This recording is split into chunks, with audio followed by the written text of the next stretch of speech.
So am I wrong for thinking that a choice is not for real? Now am I wrong for thinking we're responsible when we see? But that's just what is real. It's time for the Soteriology 101 podcast, where God is most glorified by his love and provision for all people. Welcome your host, the Director of Apologetics for Texas Baptists, an adjunct professor of theology, and a local teaching pastor, Dr. Leighton Flowers. Hello and welcome to Soteriology 101. Today we've got a story from two guys that contacted me through the Facebook page. This is Jerod Long and Scott Mercer, both of which are church planters. Scott Mercer is in Thailand and church planter. He's in his fourth week at Southern Baptist Theological Seminary as a church planter. He's the one that you see on the screen right now. And next to him, over in the smaller side screen, who will introduce himself a little bit later and talk a little bit more, is Jerod Long, who is also a church planter, an elder at Faithway Baptist Church in Westchester, Ohio. Both guys who have been on the Facebook page here and there, making comments here and there. And I thought they had an interesting story. Scott had reached out to me, and he told me a little bit about it. Instead of me just reading that, I thought, hey, Scott, can you come on with Jerod and y'all tell your story, tell what happened? And so they graciously agreed to do that. I get quite a few messages from former Calvinists or a Calvinist that we have won over to a more traditional or provisionist way of thinking. But some of them aren't willing to come onto the program for whatever reason and talk about it. Some of them are in organizations that are more Calvinistic leaning and they don't want their name out there. And so I get quite a few messages of people who've come out of Calvinism, but few who are willing to come onto the program and talk about it. So I appreciate especially Jerod and his willingness to come on and talk through this. But Scott, tell us your story. What happened? Well, thanks for having us on the show. We really appreciate it. Oh, my pleasure. Thank you for coming. Yeah, so Jerod and I grew up together. Jerod is a year older than me. We went to high school together, same church in Indiana. And we then went on to a small Bible college in Indiana together. And we both super interested in theology and started studying it in, kind of a deeper way. And I started reading books by, guys who would be considered Reformed or Calvinistic. I'm a big fan of Timothy Keller and many others, but I'm certainly attracted to deep theology, and a lot of theologians lean Calvinistic. So, honestly, I thought it was kind of cool to be Calvinistic, but I just couldn't wrap my mind around it. And Jerod was kind of trying to help me with that. So we would get on the phone, and my wife and I have been in Thailand for the last 5 years. So I'd call him from 9,000 miles away, and we would just talk soteriology, and we'd go back and forth. And Jerod's, he's a little bit more of a scholar than I am. So I couldn't always articulate or defend my position like I wanted to, but I just knew that I felt like he was looking through a lens, and he wasn't really. So we'd go back and forth, and finally one day he sent me a debate between James White, who I knew much about because I've used a lot of his stuff in the whole King James only controversy. Right. And so I liked James White quite a bit, but of course I didn't agree with him in regards to soteriology. So anyway, he sent me a video between James White and a guy named Leighton Flowers, who I'd never heard of. And so I watched the video, and it was really a long debate, but I enjoyed it. And basically, it's been a couple years now, but I remember texting Jerod back and just saying, man, you're supposed to be pulling me over to your side. I said, that was a bad video to send me. I said, I agree with Leighton on everything here. And so that's kind of how the whole thing started. Well, from there, I then went and found that you had a podcast. And right. So, I started listening to your podcast, and which helped me a lot because, you were able to articulate so many of the things that I believed, but just in a deeper sense. So Right. Well, Jerod, why don't you tell us a little bit from your perspective, kind of your side of the story, so to speak. Tell us about what happened from your perspective, and what you were thinking of this poor Scott Mercer who just didn't quite get it yet. He just wasn't seeing the light. So, Yeah. which by the way, we have to acknowledge the fact that you even look like a Calvinist. It's That's right. so just for all those people who are going to say, because surely they will, you weren't really a Calvinist. Obviously, you weren't really a Calvinist if you're not one now. So just be prepared for that accusation. But go That's ahead. right. Go ahead, Jerod. Yeah. So probably 10 years ago, we were part of a ministry in which theology was not rich and forefront. At Leighton, as you say oftentimes, the theology there was a little bit namby-pamby, Right. a little bit watered down. Right. And then I was on YouTube and I saw this video called An Introduction to Reformed Theology by Dr. James White. Again, it was published 10 years ago, and literally it blew my mind. Like, for the first time, I heard what theology proper sounds like, something deep and robust. Right. And it was like on the first Matrix, when Neo first goes in and he starts getting uploaded with all the data, and he's Yeah. like, I want more. That was me. Yeah. After that, I experienced that. I experienced that the first time I read John MacArthur's book. A guy gave it to me in college, and the first time I sat down, I was in Russia on a mission trip, and I sat down and read "Ashamed of the Gospel," and there was a section in there on predestination from a Calvinistic perspective, and I felt the exact same way. Like, where has this been all my life? What is this stuff? Oh my goodness, Yeah. this is brand new. And so, yeah, I felt the same way. Good. So from there, I just, for the next 9 years until about a year ago, just devouring everything that was Calvinistic, everything Gospel Coalition put out. My daily readings were MacArthur, Piper, Sproul, and then whatever Puritan or Reformer that they were introducing me to. Yeah. And it was great, and I'm so thankful that they created this a love for theology like I never would have had Sure. were I not introduced to their resources. And so then I'm talking to Scott, and I had this thing where I would actually talk to a lot of young men who were kind of learning about Calvinism, and I would kind of help them get to all 5 points and help them Right. assimilate all the information.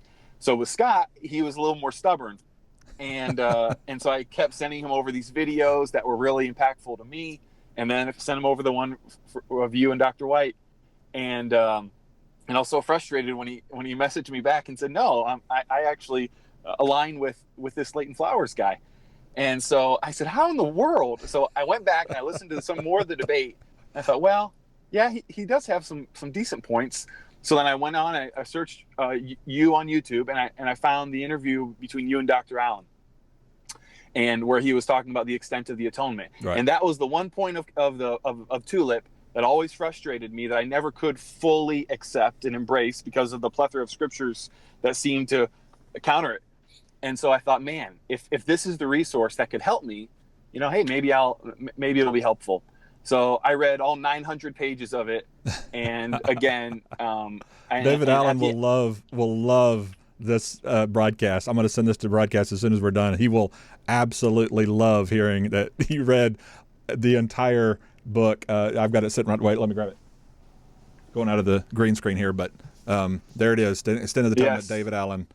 Go get it. It's huge, but it's something you Phenomenal. should have in your library. So he's going to love. I'm about to go to Malaysia with him in a couple of months, and Okay. we're doing a big conference over there, and he's going to absolutely love that you just now said that. So that's great. Go ahead. That was good. So at the end of that book, I said to myself, okay, I'm a 4-point Calvinist, because that's all he tries to do. He just simply tries to address limited atonement from a biblical perspective. And I thought, okay, I align with Richard Baxter, I align with Amorot, I align with Fuller. I'm comfortable with that. Right. Well, then I wasn't solely comfortable with that, and I started looking more into election. And your broadcast really helped me to kind of explore each of the points. I tried to read all the resources that you recommend, and so over the last year or so, my conversations with Scott have been different, and we've been really talking about traditional soteriology, and that's probably most closely where we align now. Good. Okay, well, cool. Well, I'm curious. I mean, this is really the first time we've ever had conversations. We did a few back and forth Facebook messages to organize this conversation, but I have no idea how you're going to tell me or how you're going to answer these things. So I'm very curious, because I'm always curious when someone is one out of a particular view, especially after being in it for 9-10 years like I was even. and having convinced so many other people of that view. Your testimony sounds very much like mine. I was convincing a lot of other people into adopting full 5-point Calvinism for a while, and questioned limited atonement just like you did. It was through a reading of Tozer that kind of made me start kind of questioning and looking at other options that might be available for the systematic.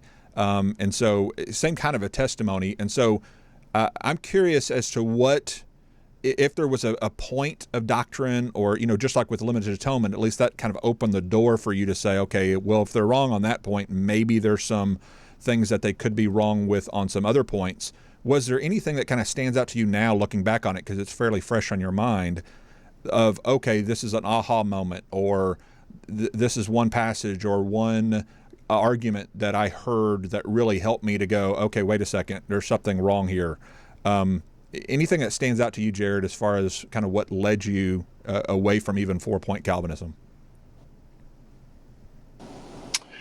So I would say the first thing was definitely the difference between extent and intent. I had felt through my preaching over the last 8 years or so, as I had adopted a 5-point tulip soteriology, I had felt restricted in my giving of the gospel. And that was the thing that frustrated me the most, because I kept trying to measure my words to be doctrinally correct, instead of letting the gospel out like a lion, just letting it out of the cage and letting God do his work with, an extensive gospel message.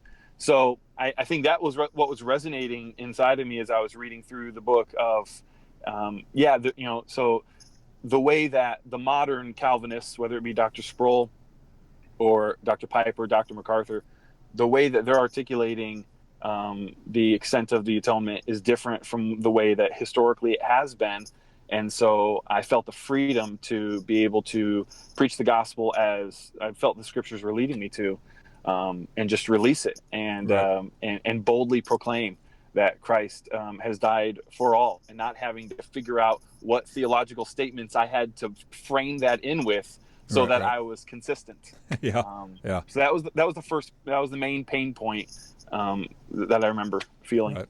Now, besides atonement, once you came into more of a comfortable feeling of Amyraldianism or 4-point Calvinism, then what was the point that kind of led you away from that 4-point kind of Calvinism? Was there something that made you start questioning unconditional election or irresistible grace?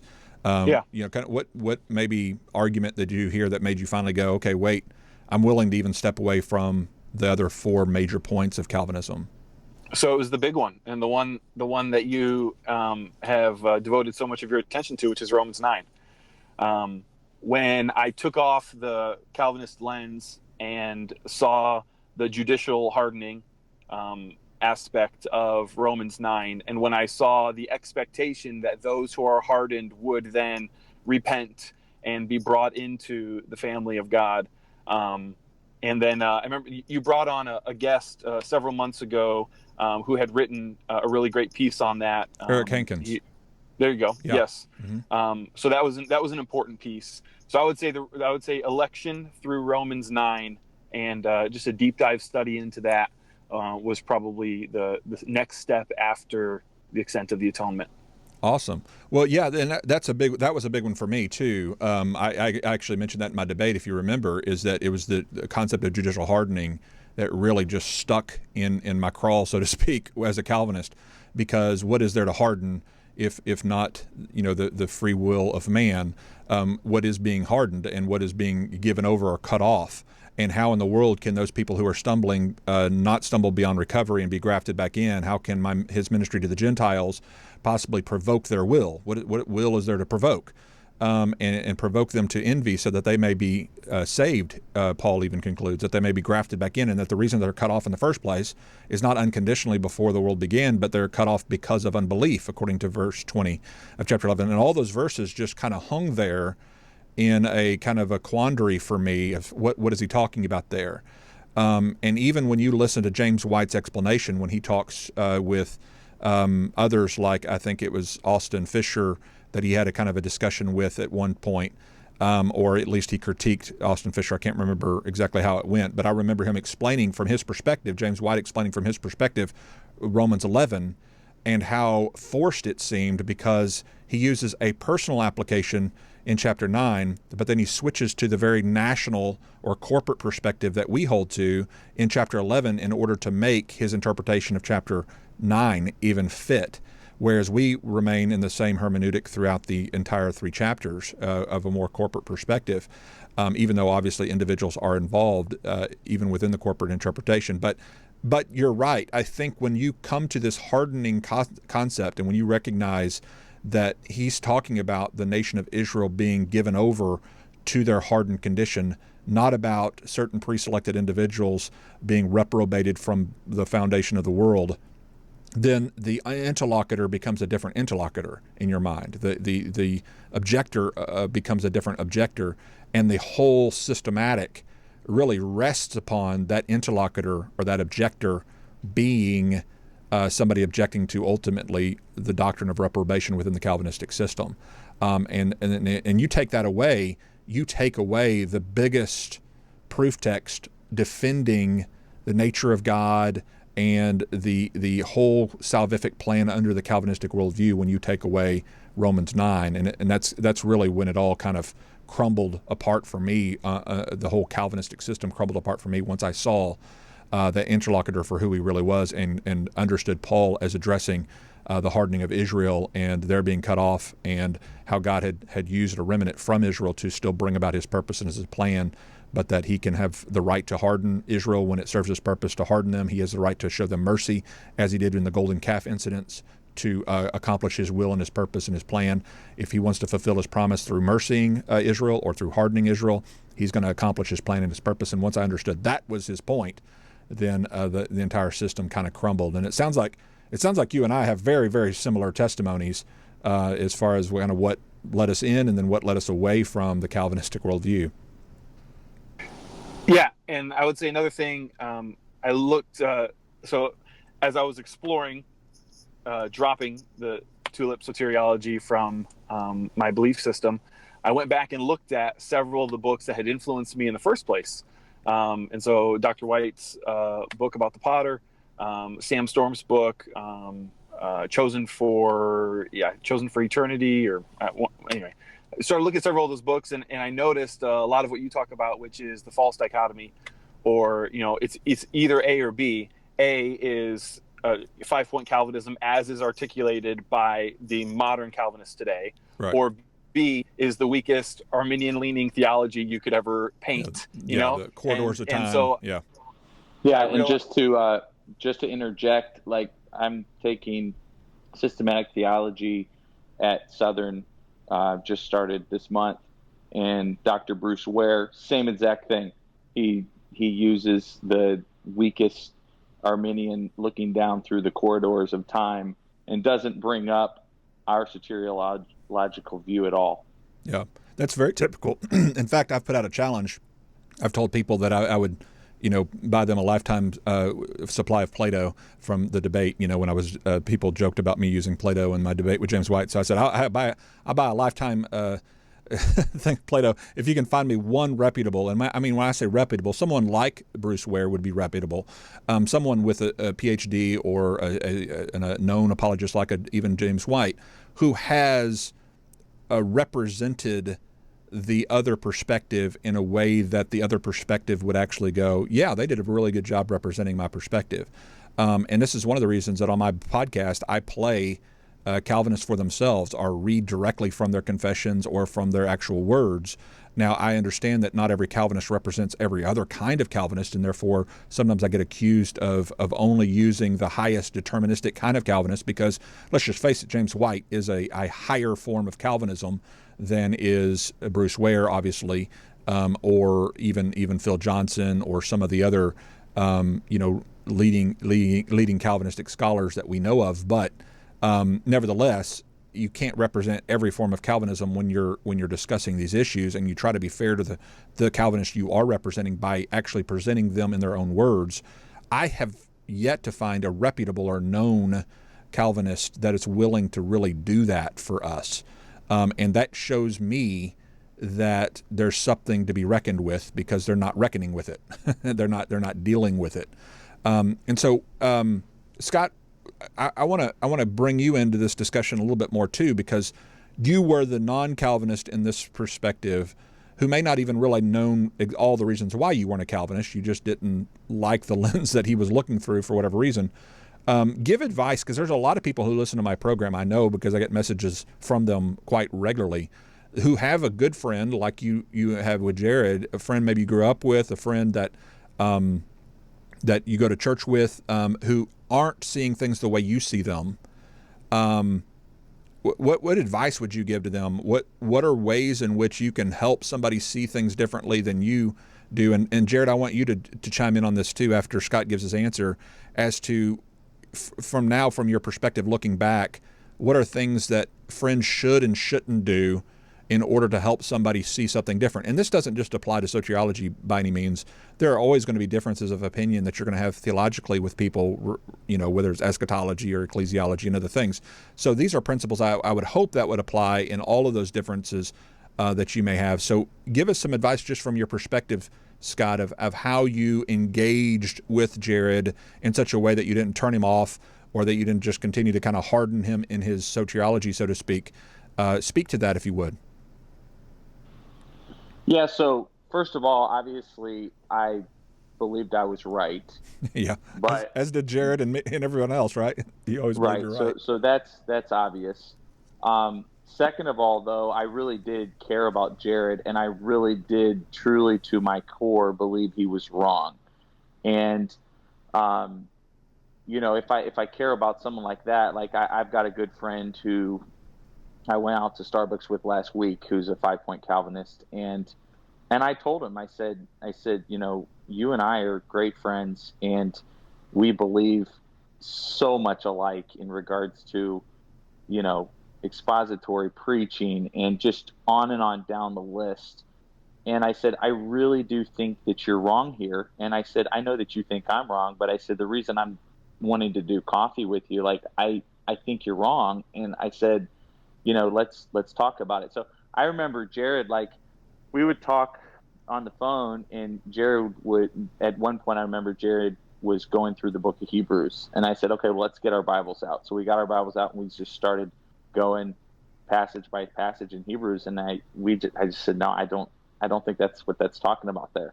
Here's what I think that's talking about. And just kind of keeping a conversation friendly, and knowing that, it wasn't some proud, arrogant thing where I felt like he was an idiot. And in Jerod's case, it was kind of unique because I wasn't the deeper theologian. So for me to keep going on and not leave it alone, we'd get off the phone and I'd think of like 5 more questions. And so I would text it to him, and then he would send me a reply back, and then we'd get into it again. And we just kept getting into it over and over again because I wouldn't leave it alone. Well, before you go on, it reminds me a lot of the Bible Brodown guys, Matt and Billy. Billy Wendelin and Matt Chisholm have a podcast called The Bible Brodown, which I highly recommend if you haven't listened to it, because they have a similar situation where it's 2 guys who disagree with each other. Matt was the Calvinist and Billy wasn't. And they both talk about how after they walked through Romans together, they both came out believing something different than they started with. But it took them being objective and saying, let's put down our preconceptions. Let's come to the text fresh and new. Let's go where the text leads us, not where our system leads us. Drop preconceptions. Yeah, and to your point, I never would have dug into soteriology as deeply as I have, and as I'm continuing to do, if Jerod had not sparked this controversy. And there's the good that comes from these kinds of discussions. It's the iron sharpening iron. Both Billy and Matt ended up going a different direction than where they started. Both of them ended up leaving Calvinism, obviously, but they also got deeper and think very differently about soteriology than they did originally when they started. And so both Billy and Matt will testify, we both grew exponentially because of us sharpening each other and pushing each other. And could that be why God gives us free will and the ability to spar with one another as brothers in Christ and sisters in Christ, pushing each other to greater depths? And one of the things I noticed, you said this in our first exchange online, Scott, is you have continually said, well, Jerod's the greater scholar, Jerod's the deeper thinker, Jerod's the more of the theologian. Sometimes when I hear people talk about Tim Keller, or Piper, or all these other guys who are very, very intelligent, well-learned individuals. And I hear people who get on my Facebook page who have read a couple of articles or listened to a couple of my podcasts, and all of a sudden they think Piper and Keller are idiots and stupid and dumb and don't know their Bible and not good theologians. And I'm just going, oh, guys, time out, time out. These guys have forgotten more Bible than you know. Just because you don't have the same soteriological worldview that they do doesn't mean they're stupid and they're not good theologians and they're not deep and they're not thinkers. It just means they've come to a different conclusion than you do. They see through a different lens than you do. And maybe you have the right lens right now, but it doesn't mean you're a better scholar, and you need a dose of humility. You need to be slapped around a little bit to say, slow down. I don't even consider myself as a deep thinking, strong theologian as Tim Keller is. I mean, he's been doing this for so many more years than I have. I still revere him as my elder and as someone more scholarly than I ever hoped to be. But at the same time, I just think he's got this wrong. And I've explained, hopefully, in love why I believe he's got it wrong.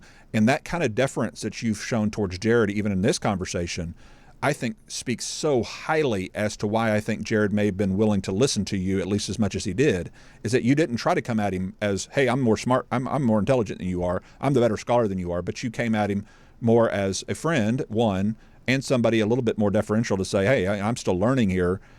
You've obviously studied these things more often than I have, but hey, what about this? What about this? I'm not going to just take your word for it. I'm going to push you on it. That seems to be a quality that really is important to these kinds of discussions working. Well, I was actually just talking to my wife about this because I've actually argued with a lot of Calvinists over the years. And I said to Christy, I said, Jerod said something to me that I'll never forget about 2 years ago.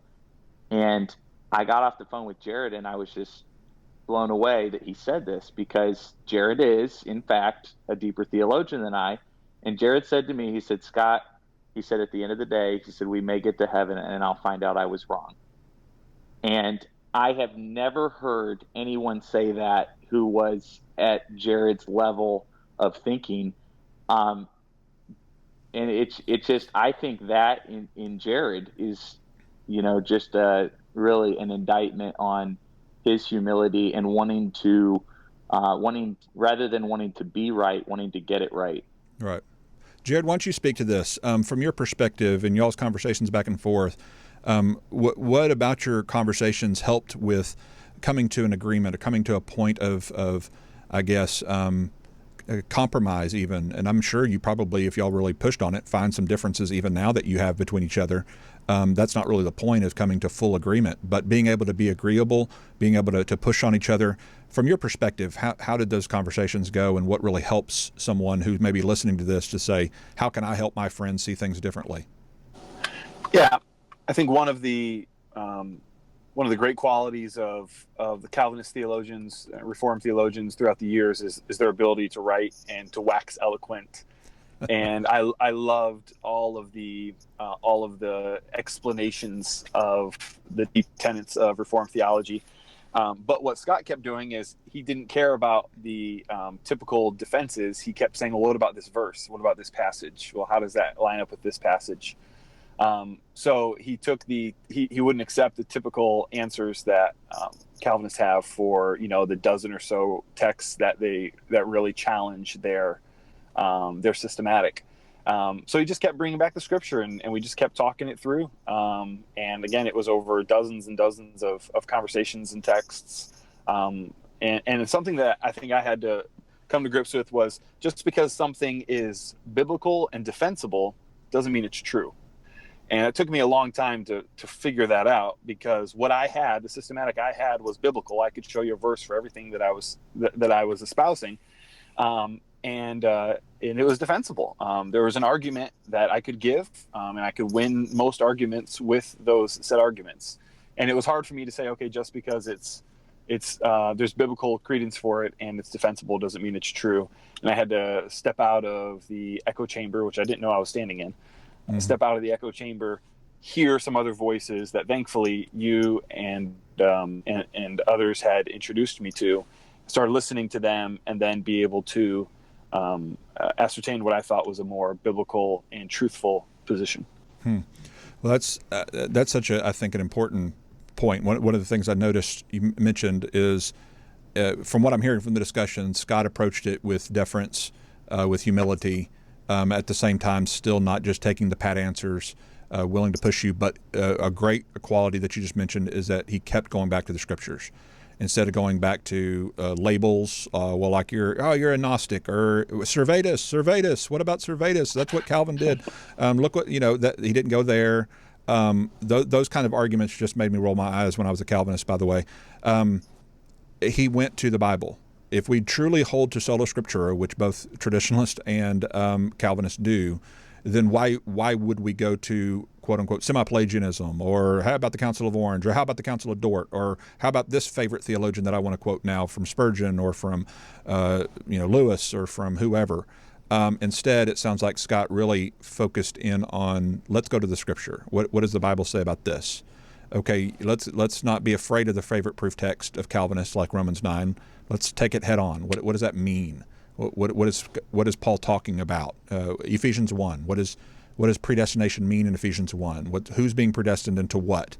What does in him have to do with the predestination? Is it being predestined to be in him, or are those in him predestined to life and to sanctification and glorification? What is meant by those terms? In other words, instead of ignoring or avoiding those scriptures that Calvinists love, being willing to engage those scriptures in an exegetical, kind, humble way, also bringing other texts that typically aren't in the discussion that may kind of thwart those pat answers. It sounds like that's important too.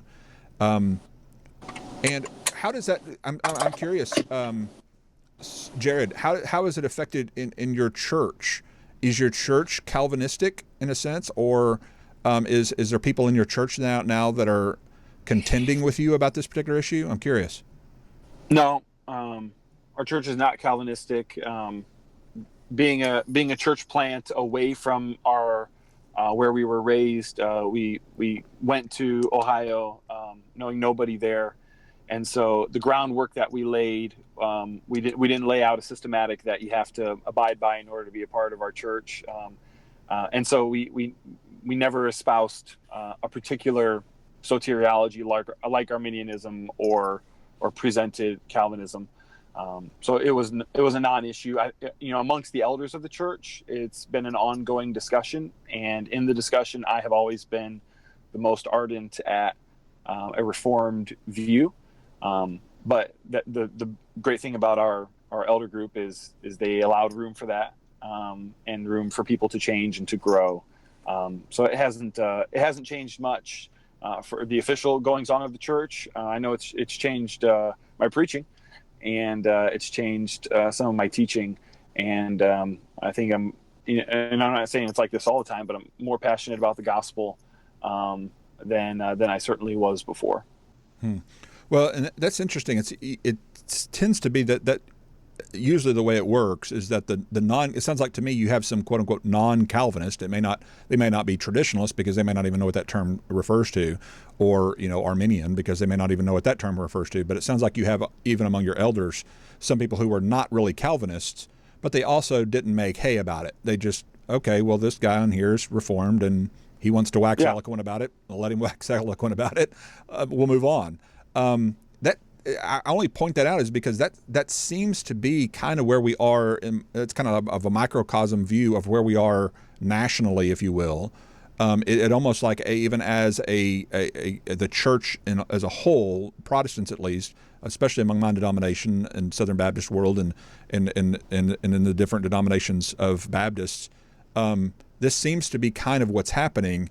Is that the Calvinists are waxing eloquent, so to speak. I mean, they know their stuff, and they know their points, and they know what they believe, and they know kind of why they believe it with regard to their soteriological systematic. And the people in the room who don't agree with them don't really care that much to disagree with them either. That's kind of sounds like what you experienced there with the elders. Yeah, that's exactly right. We had our open and closed-handed doctrines and points that we all agreed on, and then they were just patient with me and accepting of it as long as it didn't go against one of our closed-handed doctrines, which were several, but it never did. So yeah, I would say what we're seeing, like you said, nationally, or what I see from an outsider. We're not part of the Southern Baptist Convention, but what we see in there as people who are holding both camps and trying to work together is certainly what we experienced in our own place. Right. Yeah, and the reason I mention that is because obviously the traditional side of things, the more traditionalist perspective, is typically held by people who, one, either haven't really studied the doctrines to a great depth to be able to give the answers, and so when they hear a Calvinist make all of his argumentation with regard to Romans 9 or Tulip in general, they typically probably nod their head and just go, okay, well that sounds interesting. All right, well, yeah, okay, well that sounds convincing. Well, I understand what you're saying. I don't think that's probably all correct. I'm not sure what's wrong about it, but something doesn't sit well, and I'm not sure why it is. And therefore, because they're not really versed in it, and it sounds like this is kind of what Scott was speaking to earlier, is that he just didn't feel that what you were saying was right, but he wasn't really sure how to articulate the arguments as to explain to you why he thought they were wrong. That's going to change, I think, historically, that's what we see happening, is Calvinism will resurge, and then eventually people will begin to study the issue, as you two have in your little microcosm of a world. You begin to push the Scott Mercers of the world to go to their Bible and go, wait a second, how does this work? How do I deal with these arguments exegetically? Where could we go? And then it forces people like me, Scott, and others to go, what is going on? And it looks like we lost Jerod there, and maybe he'll sign back in just a second. But Scott, since you're still on, why don't you speak to that too? Tell us a little bit from your perspective when you were engaging with this, the feeling that you had when you weren't really very well educated on the subject. Yeah, so Jerod kind of hit on it a little bit. We're not being critical of the church that we grew up at, but I never heard of the word soteriology, or I could not have told you anything that a Calvinist believed. I couldn't have told you what an Arminian believed. And so, obviously, I think that the Calvinistic system should sit wrong with anyone, because here you have God who is electing some for salvation, and he's not electing others. So naturally that doesn't sit well with us. But then here we come with a brilliant Calvinist who waxes eloquent, and then here's what you have. What you have is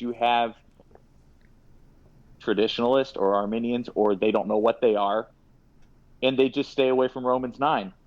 Yep, they stay away from Ephesians 1. They stay away from John 6. They stay away from these and I think,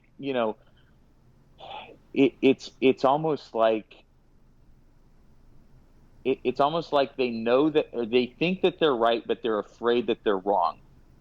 And so with me, I wanted to, I didn't want to be ignorant, and I wanted to actually find out what I believed on this. And so it dug me, Jerod kind of, it's funny, we're talking about how I led Jerod out of Calvinism, but in reality, Jerod led me into traditionalist, and he's texting me right now. He said his phone died. Okay, so hopefully, yeah. hopefully he can. It was actually good back. timing, because I think I was going to actually draw it to a close here with this portion of the argument, and I don't want to miss what you just said, because I think that right there is a perfect microcosm of what we see happening nationally, is that the Calvinist of the world, the John Pipers of the world, the Tim Kellers, the big name guys, Matt Chandlers, the big dogs, they are leading the rest of us into traditionalism or provisionism, if we're not adopting the Calvinism. Now, there's a good portion of us obviously are adopting their Calvinism because we hear what they say and we're convinced by it. Those of us who are not being convinced by it, who are trying to dig a little deeper than the surface level answers, are trying to find where we land. And we're trying to understand who we are. That's why even the name traditionalism is not even acceptable to a lot of us. We don't like that name. So we call ourselves provisionist. Okay, well, what's provisionism? Okay, God provides for all people. And that's even a new name. If somebody says, "Well, I Googled it and I couldn't find anything about it," well, that's because it's not. There's nothing, not historically, even a view called this. Arminianism fits for some of us. We're okay with Arminianism on some levels. We disagree with some of the Arminian presuppositions with regard to total inability, and we've discussed that on other issues. And some of us have issues with regard to the perseverance concepts, or apostasy, and different views on apostasy. But for the most part, the meat of the differences, we could side with Arminians in a lot of ways. But there's not a lot of there. Jerod, we got Jerod back. So we were actually just closing up, Jerod, and Scott was just mentioning how the discussions that you guys had really led him from kind of a know-nothing theology to become something. In other words, he was in a place of ignorance on the doctrine, but just as we kind of come to this discussion as saying, hey, Scott led Jerod out of Calvinism, and really this is much about really Jerod leading Scott into more of a traditional understanding, into something. He has a knowledge of what he believes about Romans 9 now. He has a knowledge of what he believes about Ephesians 1 now. Instead of just avoiding the topic, he actually has a structure on which to base his belief system. And so I think that's really valuable and very important. So Jerod, just as a final word, if you were talking to Calvinists who listen to this, because by the way, we've got a good percentage of those who download these episodes are Calvinists. I know because they message me pretty regularly with arguments. So if you were talking to a Calvinist, what would you say to your Calvinistic friends who are listening to our program right now? I would say to go to Amazon and buy Dr. Allen's book on the extent of the atonement. He's going to love you. And read it and ask yourself, how come the Calvinists that I'm listening to and reading don't articulate limited atonement the way that every other Calvinist seemingly did over the last 500 years? Why is that? And is there a particular flavor of high Calvinism that is creating sort of an echo chamber in this day and age? And if they have adopted a particular view of limited atonement, then maybe they have adopted also another nuanced particular view of the other points. And I think maybe possibly that will lead you down a trail of exploring and seeing other options other than what we're constantly given with the common Calvinistic theologians today. So get Dr. Allen's book. That's good stuff. He's not even paying you for advertisement, is he? Maybe he needs to send you a signed copy at least. I think at least he needs you to at least do that. And that's no small feat, because that's a big old book to mail to you. But anyway, I will say this in closing. I think that Scott really summed up something very well when he talked about Bruce Ware, who happens to be a 4-point Calvinist and a very scholarly 4-point Calvinist at that. But I think, Scott, what you said there, where even in his class, whenever he represents the other perspective, he's always representing the least robust / straw man kind of corridors or faith kind of perspective. Which, by the way, when you go to Logos and if you have their full program, you have all of these historical documents, theologians, books, tons and tons of them. It costs you have to sell a kidney to be able to afford it, but it's a huge program. And he was saying one of his students has the biggest one, the largest program, and he did a search of quarters of time. And the only place he could find this quarters of time kind of language was from Calvinists critiquing Arminians. In other words, there's no Arminian even out there that he could find that actually uses this quarters of time, that God searches through the quarters of time to see who's going to believe and therefore elects that person. That is just a straw man of even the Wesleyan Arminian view to a degree. And so my challenge to the Calvinist in the room is, have you dealt with the most scholarly, robust theologians like Dr. David Allen, like Eric Hankins, like Malcolm Yarnell, like the people that we read on a regular basis at Soteriology 101? Have you dealt with the deepest, robust scholars from the opposing view? Or have you continued to only learn Arminianism or traditionalism from what Calvinists tell you they believe? That is never a good approach to debate or to apologetics is to listen to the opponent's representation of the other view, but instead to listen to the source. Go to the source. I've been going to the source on a regular basis by playing actual sermons from actual Calvinists, reading their actual statements of faith. I go to the source. Are you?